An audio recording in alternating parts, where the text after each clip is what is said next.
ওগো আল্লাহ, আমি মূসা নিজের প্রতি জুলুম করলাম। ওগো আল্লাহ,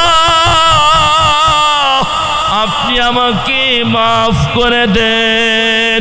যদি আপনি আমাকে মাফ নাই করেন, আমি মূসা ক্ষতিগ্রস্ত হয়ে যাব। আল্লাহ তাআলা বলেন, ওই ইউনুসকে স্মরণ করো, যে ইউনুস তিনটা অন্ধকার। বলেন কয়টা অন্ধকার? একটা অন্ধকার নয়, দুইটা অন্ধকার নয়, তিনটা অন্ধকারে থাইকা আল্লাহর কাছে ফরিয়াদ করে, লা ইলাহা ইল্লা আনতা সুবহানাকা ইন্নী কুনতু মিনাজ জালিমিন। সকলেই পড়েন না, লা ইলাহা ইল্লা আনতা সুবহানাকা ইন্নী কুনতু মিনাজ জালিমিন। আল্লাহ তাআলা বলেন, ওই ইউনুসকে স্মরণ করো, একটা অন্ধকার নয়, তিনটা অন্ধকার। ইউনুসকে যখন মাছ গিলে ফেললো, এখন সে মাছের পেটের অন্ধকার, রাত্রের অন্ধকার, পানির অন্ধকার, তিনটা অন্ধকারে থাইকা এখন ইউনুস আমার আল্লাহকে ডাকে। বলেন কাকে ডাকে? আরো জোরে বলেন না, কাকে ডাকে? ইউনুস এখন দোয়া করো, গো আল্লাহ, লা ইলাহা, কোনো উপাস্য নাই, একমাত্র আপনি আমার আল্লাহ। ওগো আল্লাহ, এই তিনটা অন্ধকারের ভিতরে আমি ইউনুস। ওগো আল্লাহ, আপনি সারা দুনিয়ার কোনো মানুষ জানে না, আপনি সারা দুনিয়ার কোনো মানুষ দেখে না। ওগো আল্লাহ, এই মাছের পেট থেকে আপনি সারা আর কেউ রক্ষাকারী নাই, ঠিক কিনা বলেন? এই গুনাহ থেকে আপনাকে আমাকে বাঁচতে হবে ইস্তেগফার ও তওবার মাধ্যমে। কিসের মাধ্যমে বলেন? বলেন না কিসের মাধ্যমে? ইস্তেগফার এর অর্থ হলো আল্লাহর কাছে মাফ চাওয়া। তওবা এর অর্থ হলো আল্লাহর কাছে ফিরে আসা, গুনাহগুলোকে ছেড়ে দেওয়া। বুখারী শরীফের রওয়ায়াত, আল্লাহ নবী সাল্লাল্লাহু আলাইহি ওয়াসাল্লাম হাদিসে বলেছেন যে, আল্লাহি, খোদার কসম, আমি দৈনিক দিন 70 বার ইস্তেগফার পড়ি। কতবার? বলেন না কতবার? ওফি রাওয়ায়াতিন মিয়াতা মাররা। আরেক বর্ণনা আসছে, আমি দৈনিক দিন 100 বার আল্লাহর কাছে মাপ চাই। নবীদের গুনাহ আছে? আওয়াজ করে বলেন, গুনাহ আছে? এই তোমরা কথা বলবো না। নবীদের কোন গুনাহ আছে? নবীরা যদি গুনাহ না করে থাকেন, ওনাদের আগের পরের সকল গুনাহগুলো আল্লাহ মাফ করে দিয়েছেন। তারপরও নবীরা যদি এত ইস্তেগফার কান্নাকাটি করতে পারে, সকাল থেকে নিয়ে রাত পর্যন্ত, রাতের পর থেকে সকাল পর্যন্ত কি পরিমাণ আমরা গুনাহ করছি, যার কারণে জমিনে ভূমিকম্প হচ্ছে, কিন্তু আমরা তো আল্লাহর কাছে কোনো মাপ চাচ্ছি না। চাচ্ছি? বলেন চাচ্ছি? যদি আল্লাহর কাছে মাপ চাই, আবার আল্লাহ সমুদ্রের পানিতে মিষ্টি দান করবেন, মাছ বেশি হবে। আল্লাহ রহমতের বৃষ্টি নাজিল করবেন, সমুদ্রের নদীর উপরে, যেই জমিনের উপর যে ফসলগুলো আছে সেগুলো ফলনে ভরপুর হয়ে যাবে। এই জন্য আল্লাহ তাআলা বলেন, ফাকুলতু আস্তাগফিরু রাব্বাকুম ইন্নাহু কানা গফফারা।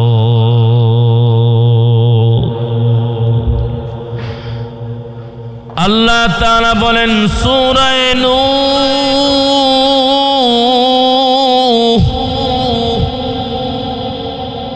নূহ আলাইহিস সালাতু ওয়াস সালাম উনি ওনার কওমের লোকদেরকে বলেন, ইস্তাগফিরু রাব্বাকুম, তোমরা তোমাদের রবের কাছে মাপ চাও, ইন্নাহু কানা গফফারা,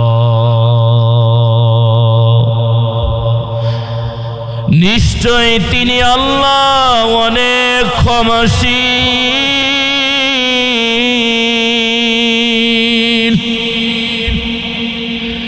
ইরসিলিস সামা আলাইকুম মিদরারা, আল্লাহ তোমাদের উপরে মুষলধারে বৃষ্টি নাজিল করবেন। ويمددكم بأموال وبنين,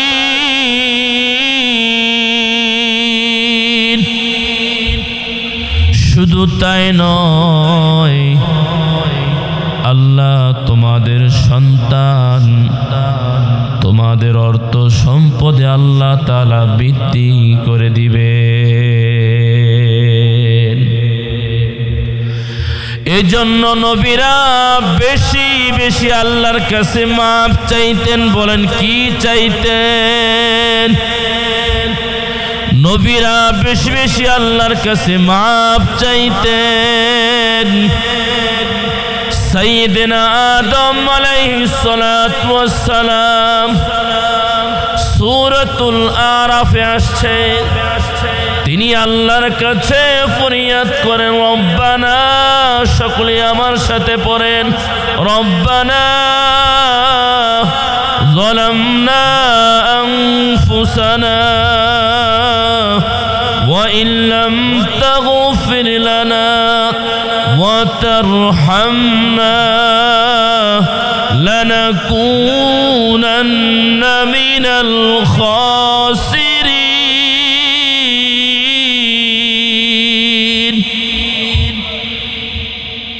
আদম আলাইহিস সালাতু ওয়াস সালাম,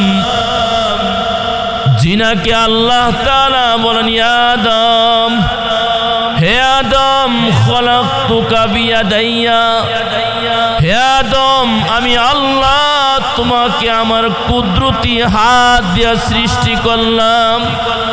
ওয়া নাফাখতু ফীকা মিন রূহি, তোমার শরীরে আমি আল্লাহ আমার নিজের কুদরতি শরীর থেকে রূহ দান করলাম।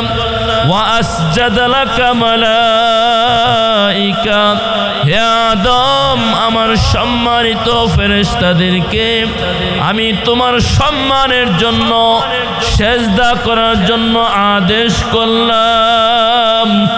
ওই আদম আল্লাহর কাছে ফরিয়াদ করে, রব্বানা, হে আমার রব, যালামনা, আমি নিজের উপর জুলুম করলাম, ওয়া ইল্লাম তাগফির লানা, ও আল্লাহ, আপনি যদি আমাকে মাফ নাই করে থাকেন, ওয়া তারহামনা, আপনি যদি আমার প্রতি দয়া নাই করেন, লানাকুনান্না মিনাল খাসিরিন। ওগো আল্লাহ, আমি আদম ক্ষতিগ্রস্তদের অন্তর্ভুক্ত হয়ে যাব। আল্লাহ তাআলা বলেন, ওই নূহকে স্মরণ করো, যেই নূহ হচ্ছেন আবদান শাকুরা, যিনি আল্লাহ তাআলার এমন গোলাম, এমন বান্দা, যিনি আল্লাহ তাআলার শুকর গুজার বান্দা। 1 বছর নয়, 2 বছর নয়, 950 বছর পর্যন্ত উনার কওমের লোকদেরকে দাওয়াত দিলেন। শুধু তাই নয়, আল্লাহ নূহকে প্রথম নবী হিসাবে দুনিয়াতে প্রেরণ করলেন। ওই নূহ আল্লাহর কাছে ফরিয়াদ করে, রব্বি ইন্নী যালামতু নাফসি, ওগো আল্লাহ, ইগফিরলি, আপনি আমাকে মাফ করে দেন। বলেন কি দোয়া করতেছেন? নূহ আলাইহিস সালাতু ওয়াস সালাম তিনি বলতেছেন রব্বি গফিরলি, ওগো আল্লাহ আপনি আমাকে মাফ করে দেন। ওয়ালিল মুমিনিন, ইমানদার পুরুষদেরকে মাফ করে দেন। ওয়ালিল মুমিনিনা ওয়াল মুমিনাত, ইমানদার মহিলাদেরকে মাফ করে দেন। ওয়ালি ওয়ালিদাইয়া, আমার পিতা মাতাকে আপনি মাফ করে দেন। ওই সমস্ত ইমানদার পুরুষদেরকে মাফ করে দেন, মহিলাদেরকে মাফ করে দেন। আল্লাহ আপনি যদি আমাকে মাফ নাই করেন, ইমানদার পুরুষদেরকে মাফ নাই করেন, ইমানদার মহিলাদেরকে যদি মাফ নাই করেন, তাহলে আমি ইমানদার সকলেই ক্ষতিগ্রস্ত হয়ে যাব।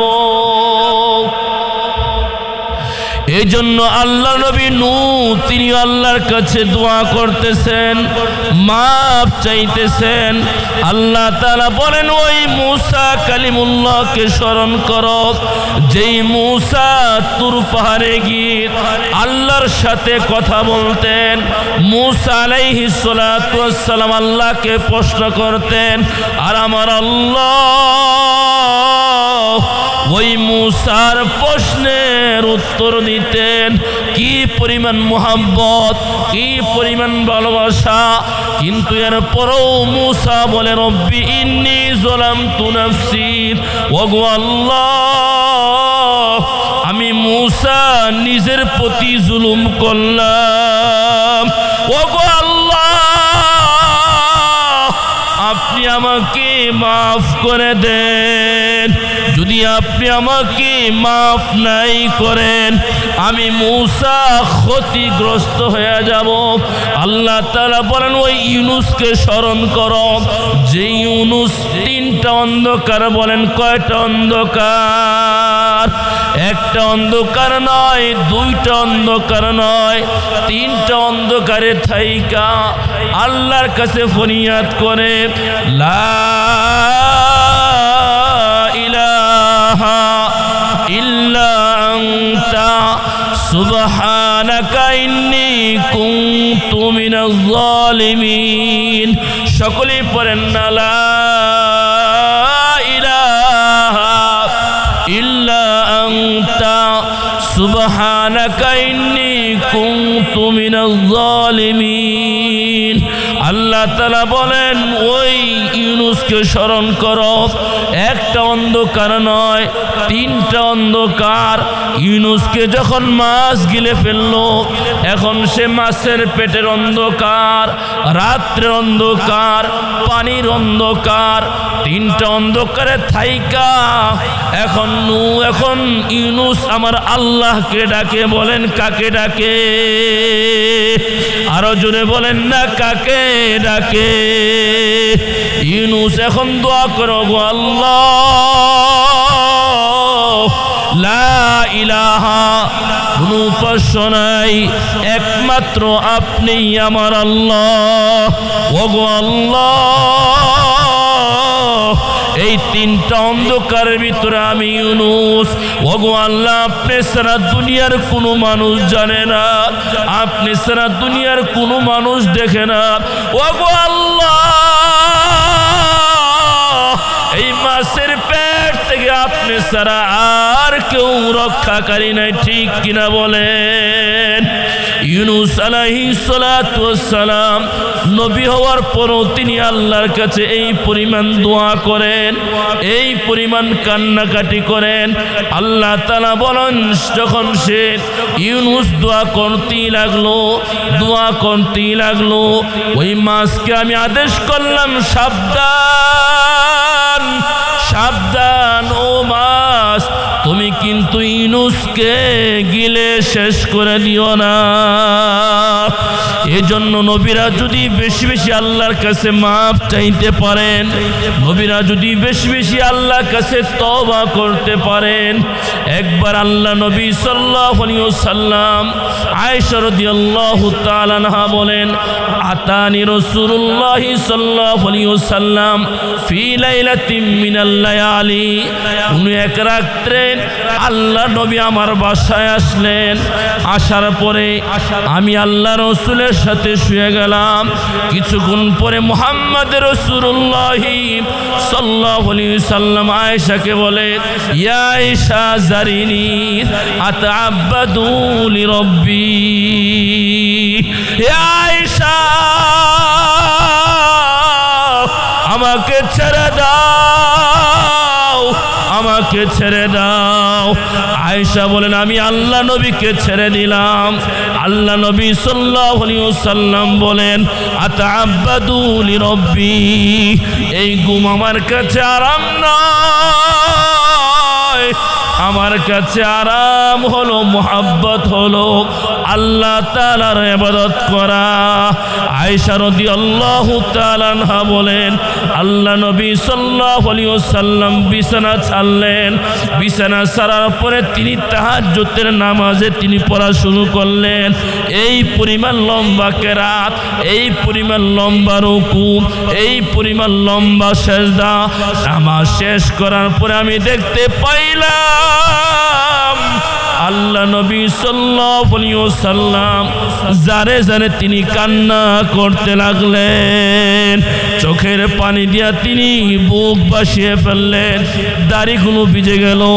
আমি আয়েশা আল্লাহ নবীকে প্রশ্ন করলাম, ইয়া রাসূলুল্লাহ, ইয়া হাবিবাল্লাহ, আল্লাহ আপনার আগের ও পরের সমস্ত গুনাহগুলো মাফ করে দিয়েছেন, এরপরও কেন এত কান্নাকাটি, এরপরও কেন এত কান্নাকাটি, এরপরও কেন এত কান্নাকাটি? সরকারে দু আলম সাল্লাল্লাহু আলাইহি ওয়াসাল্লাম আয়েশাকে বলেন, ইয়া আয়েশা আফালা কুনা আবদান শাকুরা, ও আয়েশা আমি কি আল্লাহ তাআলার শুকর গুজার বান্দা হব না? ও আয়েশা আমি কি আল্লাহ তাআলার খাঁটি বান্দা হব না? আবু হুরায়রা থেকে বর্ণিত, সরকারে দু আলম সাল্লাল্লাহু আলাইহি ওয়াসাল্লাম বলেন, এ দুনিয়ার মানুষ, আমার উম্মতেরা যখন কয়েকটা অপরাধ করবে তখন আল্লাহ তাআলা এই জমিন থেকে রহমতের বাতাস উঠিয়ে নেবেন। এই জমিনের উপরে ভূমিকম্প হবে, এই জমিনের উপরে শিলাবৃষ্টি হবে, এই জমিনের উপরে লাল বাতাস আসবে। এক নম্বর, আমার উম্মতেরা ইযা ফালাত উম্মতি, আমার উম্মতেরা যখন এই সমস্ত পাপাচারে লিপ্ত হবে, ইযা তাখাযাল ফাইউ দুয়ালান, আমার উম্মতেরা যখন মালে গনিমত, যেই মালটা যুদ্ধ ছাড়া মুসলমানদের হাতে আসে, ওই মালকে যখন তারা একের পর এক ছিনিয়ে নিবে। দ্বিতীয় নম্বর, আল্লাহ নবী বলেন, এমন একটা সময় আসবে যেই সময় লোকেরা ওয়াল আমানাতু মাগনামান, সমাজের ভিতরে কোনো লোক পাওয়া যাবে না যার কাছে আমানত রাখবে কিন্তু আমানত তার কাছে ঠিক থাকবে না। আল্লাহ নবী সাল্লাল্লাহু আলাইহি ওয়াসাল্লাম বলেন, সমাজের ভিতরে যারা আমানত বলতে উঠে যাবে, ওয়াজ যাকাতু মাগরামা, আল্লাহ নবী সাল্লাল্লাহু আলাইহি ওয়াসাল্লাম বলেন, এমন একটা সময় আসবে যেই সময়ের ভিতরে ধনীরা যাকাত দিবে না। তারা মনে করবে যাকাত মানে আমার উপর একটা চাপায় দেওয়া, যাকাত মানে আমার উপর একটা জিনিস চাপাই দিছে আল্লাহ তাআলা। আল্লাহ নবী সাল্লাল্লাহু আলাইহি ওয়াসাল্লাম বলেন, এমন একটা সময় আসবে ওয়া উক্কা উম্মাহু, নিজের মাকে ঘর থেকে তাড়িয়ে দিবে, নিজের মাকে ঘর থেকে তাড়িয়ে দিবে, আর নিজের স্ত্রীকে কাছের মনে করবে, আর নিজের বন্ধুকে কাছের মনে করবে। ওয়া আদনা সদিকাহু ওয়া আকসাবাহু, আল্লাহ নবী সাল্লাল্লাহু আলাইহি ওয়াসাল্লাম বলেন এমন একটা সময় যেই সময়ের যুবকরা বন্ধুকে কাছের মনে করবে আর বাপকে দূরে ঠেলায়া দিবে, নিজের স্ত্রী কথায় উঠবে আর বসবে, নিজের মাকে ঘর থেকে তাড়িয়ে দিবে। আল্লাহ নবী সাল্লাল্লাহু আলাইহি ওয়াসাল্লাম বলেন এমন একটা সময় যেই সময়টা ওয়াসাদাল কবিলাতা আরজুলুহুম, সমাজের এমন এমন নেতা থাকবে যারা সুদ খাবে, ঘুষ খাবে, অন্যায় করবে, মানুষ তাদেরকে সালাম দিবে তাদের ভয় থেকে বাঁচার জন্য। আল্লাহ নবী সাল্লাল্লাহু আলাইহি ওয়াসাল্লাম বলেন ওই সময় বাপ যখন যুবকের বিরুদ্ধে চোখের পানি ফেলাবে, ওই মা দুঃখিনী বউয়ের কারণে সংসারে থাকতে পারে না, এখন মা দুঃখিনী শুধু রাস্তায় বের হয়ে যায় আর আল্লাহর কাছে ফরিয়াদ করে, ওগো আল্লাহ, এই সন্তানকে আমি বুকে নিলাম, এই সন্তানকে আমি দুধ পান করাইলাম, কিন্তু সন্তান বিবাহ শাদী করার পরে এখন সন্তান আমার খোঁজ খবর নেয় না, নিজের স্ত্রীকে কাছে বানাইলো, আমাকে ঘর থেকে তাড়িয়ে দিল, কথায় কথায় আমার সাথে রাগ করে। ওগো আল্লাহ, দুনিয়ার কোনো মানুষ দেখে নাই, দুনিয়ার কোনো মানুষের কাছে আমি বিচার দিতে পারি নাই, ওগো মালিক তোমার কাছে আমি বিচার দিলাম, তুমি আমার সন্তানের বিচার করো। সরকারে দু আলম সাল্লাল্লাহু আলাইহি ওয়াসাল্লাম বলেন ওই সময়টা এমন হবে, ওই সময়টা এমন হবে আল্লাহ তাআলা তখন রহমতের বাতাসগুলো উঠিয়ে নেবেন। আমার আল্লাহ রহমতের বাতাসের পরিবর্তে রিহান হামরা লাল বাতাস দিবেন। আমার আল্লাহ জমিন থেকে রহমতগুলো উঠিয়ে নেবেন। আমার আল্লাহ পানি থেকে রহমতগুলো উঠিয়ে নেবেন। আমার আল্লাহ সমাজ থেকে বরকতগুলো উঠিয়ে নেবেন। সংসারে অশান্তি, সমাজে অশান্তি, যেখানে যায় সেখানে অশান্তি। আমার নবী বলেন আমার উম্মতেরা যখন এরকম হয়ে যাবে, শুধু তাই নয়, আমার রাসূল বলেন আওয়াজহারাতিল আসওয়াতু ফিল মাসাজিদ, মসজিদগুলো বানালো হলো ইবাদত করার জন্য, কিন্তু এমন একটা সময় আসবে মসজিদে গেলেই চিল্লাচিল্লি বেশি হবে, ঠিক কিনা বলেন? এইগুলো সমাজে হচ্ছে কি হচ্ছে না? আরো জোরে বলেন হচ্ছে কি হচ্ছে না? আল্লাহ নবী সাল্লাল্লাহু আলাইহি ওয়াসাল্লাম বলেন ওয়াজহারাতিল আসওয়াতু ফিল মাসাজিদ, মসজিদটা বানানো হলো ইবাদত করার জন্য, কোরআন তেলাওয়াত করার জন্য, জিকির করার জন্য, নামাজ পড়ার জন্য। একটা সময় মনে আসবে কমিটি নিয়ে পদ নিয়ে মারামারি হবে, চিল্লাচিল্লি হবে। আমার আল্লাহ আমার রাসূল বলেন তখন আল্লাহ এই জমিন থেকে রহমতগুলো উঠিয়ে নেবেন। আমার আল্লাহ জমিন থেকে বরকতগুলো উঠিয়ে নেবেন। আমার আল্লাহ তখন জমিনকে আদেশ করবেন, হে জমিন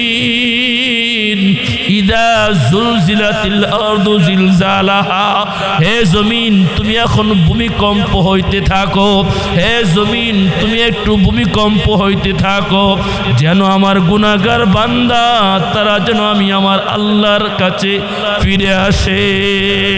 এজন্য আমার আল্লাহ তাআলা বলেন কুল ইয়া ইবাদিয়াল্লাযীনা আসরাফু আলা আনফুসিহিম লা তাকুনাতু মির রাহমাতিল্লাহ। আমার আল্লাহ তাআলা বলেন, হে গোলাম, হে যুবক, তুমি মোবাইলের গুনায় লিপ্ত, হে মুরব্বিরা আপনি টেলিভিশনের গুনায় লিপ্ত, হে মুরব্বিরা আপনি যে কোনো গুনাহ করলেন, দূরে যাও না, দূরে যাও না, আমি আল্লাহর কাছে ফিরে আসো। ইন্না রাহমাতাল্লাহি করিব, আমি আল্লাহর রহমত তোমার নিকটবর্তী, আমি তোমার নিকটবর্তী। আমার রাসূল সাল্লাল্লাহু আলাইহি ওয়াসাল্লাম বলেন, বান্দা যখন শেষ রাত্রে উঠা আমার আল্লাহর কাছে ফরিয়াদ করে, ওগো আল্লাহ আমার ব্যবসা বন্ধ, ব্যবসা বাণিজ্যে বরকত দান করে দেন, ওগো আল্লাহ আমার ছেলে আমার কথা শুনে না, ওগো আল্লাহ আমার স্ত্রী আমার কথা শুনে না। আমার আল্লাহ তাআলা বলেন, আলা মিন মুস্তাগফিরিন, হে গুনাহগার বান্দা, গুনাহ করেছো, আমি আল্লাহর কাছে মাফ চাও, আমি আল্লাহ তোমাদের সকল গুনাহগুলো মাফ করে দিব। আল্লাহ নবী সাল্লাল্লাহু আলাইহি ওয়াসাল্লাম বলেন, হে গুনাহগার উম্মতেরা, আমার আল্লাহ শেষ রাত্রে প্রথম আসমানে এসে ঘোষণা করতে থাকেন, হে অসুস্থ ব্যক্তি, তোমার কি সুস্থতার প্রয়োজন? দুনিয়ার কোন ডাক্তার তোমাকে সুস্থ করতে পারবে না। কত ডাক্তার নিজেই তো সুস্থ, কত ডাক্তার করোনায় নিজেই তো মারা গেছে, কিন্তু আমি আল্লাহর কাছে সুস্থতা চাও, আমি আল্লাহ তোমাকে সুস্থতার নিয়ামত দান করে দিব। আমার আল্লাহ তাআলা বলেন, হে আমার বান্দা বান্দিরা, সংসারে অশান্তি, ঋণগ্রস্ত হয়ে গেছো, স্বামীর কোনো চিকিৎসা নাই, স্বামীর কোনো ব্যবসা বাণিজ্য ভালো না, সন্তান বিদেশে থেকে কাজ পায় না, আমি আল্লাহ তাআলার কাছে দোয়া করো, আমি আল্লাহ তাআলা তোমার সকল মনের বাসনাকে পূরণ করব। এই জন্য আল্লাহ নবী সাল্লাল্লাহু আলাইহি ওয়াসাল্লাম সাহাবা ইকরামকে বলেন, ইন্নাস সাদাকাতা তুতফিউ গদাবার রব্বি। অনেক সময় এমন হয় আমার আল্লাহ শাস্তি প্রেরণ করেন, অনেক সময় এরকম হয় আমার আল্লাহ বান্দার উপরে শাস্তি পাঠান, কিন্তু বান্দা যখন দান করে আমার আল্লাহ ফেরেশতাকে ঘোষণা করেন, হে ফেরেশতা, এই বান্দার উপরে কিন্তু শাস্তি তুমি নাজিল করবা না। কেন নাজিল করবা না? এই বান্দা কিন্তু দুনিয়াতে থাইকা আমি আল্লাহকে বলে নাই, আমি রসুলকে বলে নাই, এ বান্দা দুনিয়াতে থাইকা বেশি বেশি দান করত। এই জন্য সরকারে দো আলম সাল্লাল্লাহু আলাইহি ওয়াসাল্লাম বলেন, কিয়ামতের ময়দানে যেদিন কোনো আকাশ নাই, যেই দিন কোনো ছায়া নাই, কিছুই নাই, যেই দিন আল্লাহ পাকের আরশ ছায়া কোনো কিছুই নাই, যেই দিন আল্লাহ তাআলা সূর্যটাকে এই পরিমাণ কাছে করে দিবে, তুদনা শামসু ইয়াউমাল কিয়ামা, কিয়ামতের ময়দানে সূর্যকে আল্লাহ এই পরিমাণ কাছে করে দিবে, যার কারণে আল্লাহ নবী বলেন গুনাহগার বান্দা এই পরিমাণ গামতি থাকবে, এই পরিমাণ গামতি থাকবে, কারো জন্য সেই গামটা সমুদ্রের পানির মতো হয়ে যাবে, কারো কোনো গুনাহগার বান্দা হাবুডুবু খাইতে থাকবে, আর ছায়া খুঁজতে থাকবে, ছায়া খুঁজতে থাকবে, ছায়া নাই, কিছুই নাই, ছায়া নাই, কিছুই নাই। সেদিন একমাত্র আরশ আজিমের নিচে ছায়া ছাড়া কোনো ছায়া থাকবে না। আল্লাহ তাআলার ফেরেশতারা ঘোষণা করবেন, আইনাল মুসাদ্দিকুন, হায় দানকারীরা কোথায়, হায় দানকারীরা কোথায়, যারা আমি আল্লাহর রাস্তায় ডান হাতে দান করত, মা তালামু শিমালুহু, বাম হাত কোনোদিন জানতো না। এজন্য মুরব্বিরা আমি আপনার জন্য একটু দোয়া করে দিব, যেহেতু আমি মুসাফির, যেহেতু আমি হাদিস পড়াই, এই মাহফিলটা ঠিক রাখার জন্য প্রতি বছর যেন উলামে ইকরাম এখানে আসে, আপনাদেরকে কিছু দিনের নসিহত শোনাইতে পারে, কোরআন হাদিসের আলোচনা করতে পারে। উলামে ইকরাম আপনাদের জন্য দোয়া করবেন। এই জন্য কে আছেন এই বড় মজলিসের মধ্যে? আব্বু নাই,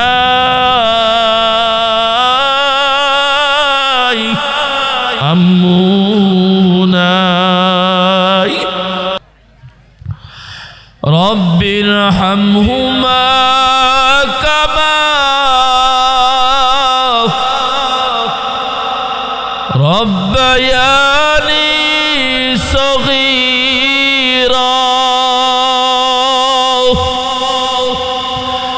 আয় রব্বুল আলামিন,